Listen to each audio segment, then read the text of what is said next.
2018 au 20 novembre 2011, à sa sainteté, le pape Benoît XVI a effectué une visite pastorale en République du Bénin et le président de la République du Bénin a voulu, par ce geste, marquer l'anniversaire de cette visite historique du pape Benoît XVI au Bénin en lui rendant une visite de remerciement et de gratitude. Cette visite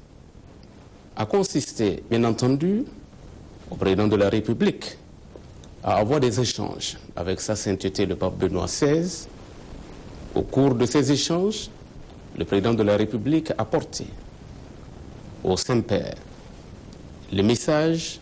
de reconnaissance, le message de gratitude du peuple béninois qui se souvient, je dirais, de la visite historique que sa sainteté le pape Benoît XVI a effectuée dans notre pays, visite au cours de laquelle il avait signé, vous vous rappelez, l'exhortation apostolique Africain Monos, qui sert aujourd'hui, je dirais, de cadre d'orientation pour l'Église en Afrique. Au cours de cette visite, le président de la République, dans ses échanges avec sa sainteté le pape Benoît XVI, a profité de l'occasion pour préciser sa vision de la notion de laïcité. Et à ce niveau, le président de la République a précisé que pour lui, la laïcité, ce n'est pas l'antithèse de la religion ou de l'Église, mais il s'agit d'une perspective politique qui reconnaît la liberté de conscience, la liberté de religion à l'ensemble des citoyens de la République du Bénin. Et par conséquent, il a souhaité que malgré ce principe de laïcité, que l'avenir de la République reste entre les mains de ceux qui ont la crainte de Dieu. De ce point de vue, il y a une certaine complémentarité qu'il faut toujours rechercher entre les objectifs de l'Église et la question de la laïcité, mais aussi l'action temporelle donc, des pouvoirs publics. Le président de la République,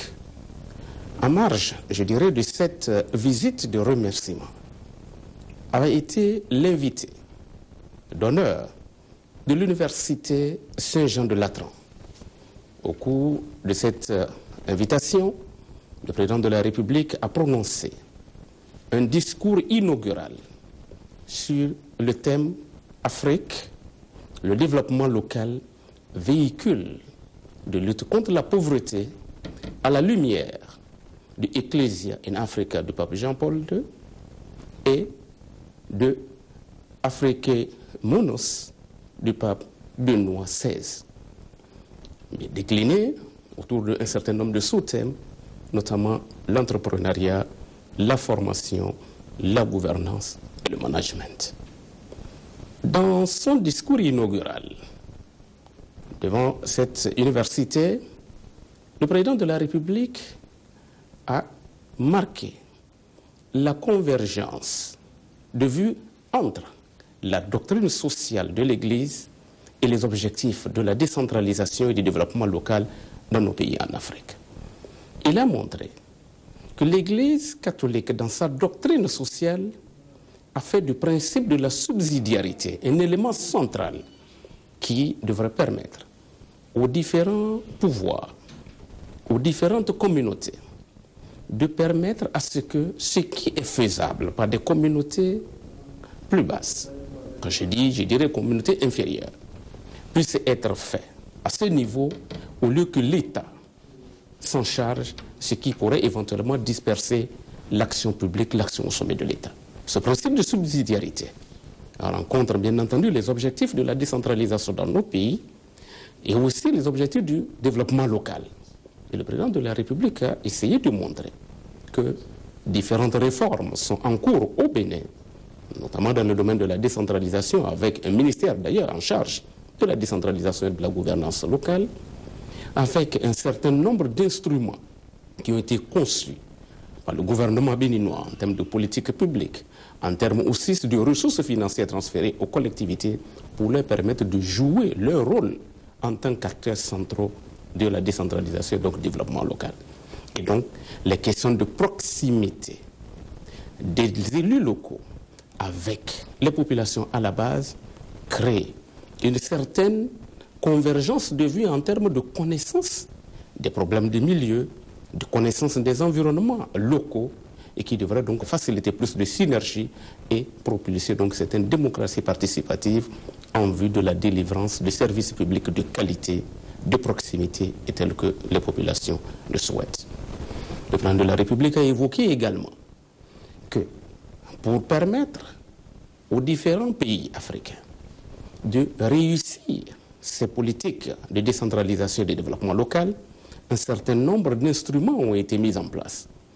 Il s'agit par exemple dans le domaine agricole de programmes détaillés pour le développement de l'agriculture en Afrique.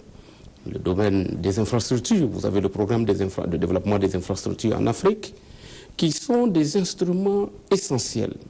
d'intégration continentale, de développement du commerce intra-africain, qui devraient donc servir, je dirais, de conditions cadres pour promouvoir l'entrepreneuriat sur le continent africain. Et à ce niveau, il a insisté sur le fait que l'agriculture constitue le socle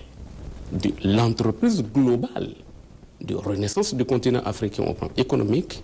pour promouvoir une croissance inclusive où tout le monde participe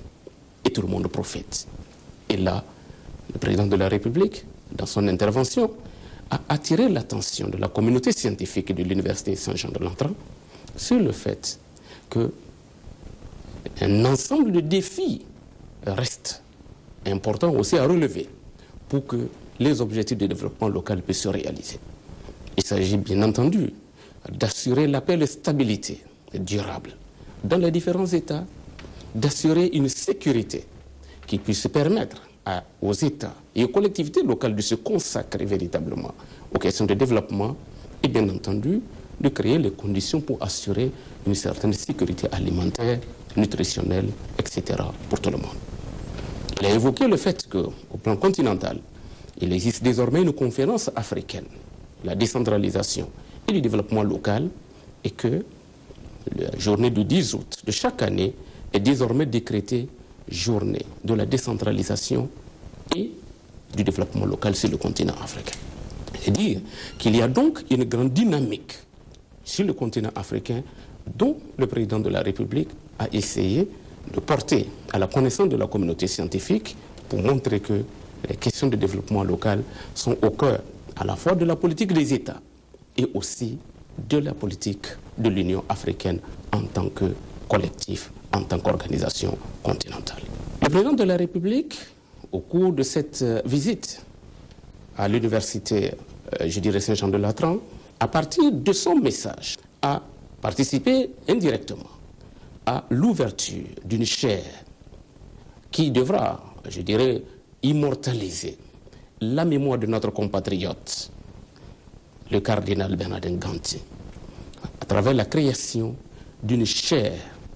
consacrée à l'étude de la socialisation politique et économique sur le continent africain. Il s'agit là d'une initiative noble qui devra permettre aux Africains, dans le cadre de cette université, je dirais à la communauté catholique en général au monde, de participer aux réflexions sur les aspects sociaux, les aspects économiques, bien entendu en rapport avec le développement en Afrique, bien entendu avec un accent particulier sur les sciences sociales, mais orienté sur les questions aussi du développement local sur le continent africain. En marge, je dirais, de cette visite au Saint-Siège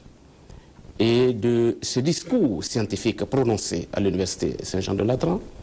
le président de la République a eu différentes rencontres avec des acteurs de la communauté nationale qui sont dans différentes fraternités, en rapport des fraternités, je dirais, béninoises auprès du Saint-Siège, mais aussi d'autres fraternités africaines qui s'y trouvent. Avec ces différents acteurs, il a évoqué nombre de questions en rapport avec le développement du continent africain. et certaines propositions aussi lui ont été faites. Le monseigneur Adoukono Barthélemy, qui est notre compatriote, qui est en charge du Conseil pontifical de la culture, a fait part au chef de l'État de l'initiative de l'Église catholique d'organiser un forum africain des ministres de la culture et de l'éducation pour voir de quelle manière la culture africaine ou les cultures africaines peuvent être mises à contribution pour servir de socle pour le développement. Il a attiré l'attention sur le fait qu'aucun peuple ne s'est développé avec la langue de l'autre, avec la culture de l'autre, et qu'il y a donc nécessité à procéder à un enracinement des questions de développement dans les valeurs culturelles de notre continent. Et de ce point de vue, au cours de l'année 2013, ce forum sera réuni et va créer le cadre d'un partenariat entre le Saint-Siège et l'Union africaine pour s'occuper donc des questions de culture. Le président de la République a profité de son séjour pour échanger avec un ensemble d'organisations, je dirais multilatérales, dont le siège se trouve en Italie. Il s'agit notamment du Programme alimentaire mondial, du FIDA, du Fonds, je dirais, international pour le développement agricole, et aussi de la FAO. Avec ces trois organisations, dont les responsables ont rendu visite au président de la République, le chef de l'État a fait part d'un grand projet qui lui tient beaucoup à cœur. Il s'agit d'un projet intégrateur et conjoint que l'ensemble de ces trois organisations devra porter avec le gouvernement béninois en vue de la relance, je dirais, de l'agriculture dans notre pays, notamment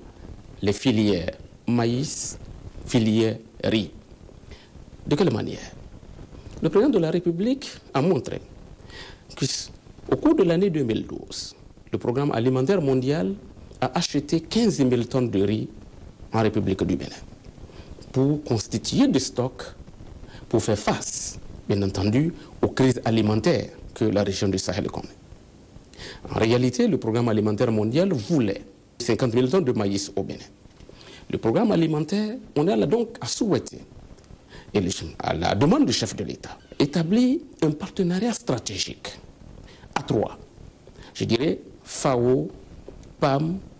et FIDA, avec le gouvernement béninois, pour produire suffisamment de maïs et de riz pour constituer des stocks de réserve pour faire face donc aux situations de crise alimentaire dans les pays du Sahel. À ce niveau, toute une politique va être conçue par le gouvernement béninois en rapport avec ces organisations pour élaborer un vaste projet qui devra créer de l'emploi, qui devra promouvoir l'entrepreneuriat rural, donc agricole. Et à ce niveau, il y a un grand boulevard qui s'ouvre pour le Bénin pour permettre donc à sa jeunesse de trouver de l'emploi, pour permettre à son économie de se lancer dans le domaine de l'agriculture. Et de ce point de vue, le chef de l'État a invité le directeur général de la FAO, le président du FIDA et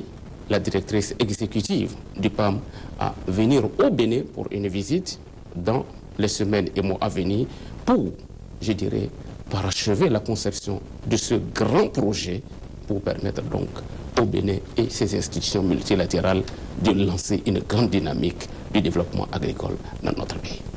Le président Boni Yayi a également eu des entretiens avec plusieurs personnalités. Une délégation des Béninois résidant en Italie, les consuls honoraires du Bénin en Italie et Jean-Marie Ouzou, représentant de l'Union africaine auprès des Nations Unies à Genève. Il faut dire enfin que l'histoire montre bien que le Bénin et le Saint-Siège ont toujours entretenu de très bonnes relations. Si plusieurs chefs d'État béninois, à commencer par le président Hubert Maga déjà en 1962, ont effectué des visites au Vatican, on retient surtout que le pape Jean-Paul II a effectué 2 visites au Bénin en 1982 et 1993 et la visite apostolique de sa sainteté le pape Benoît XVI au Bénin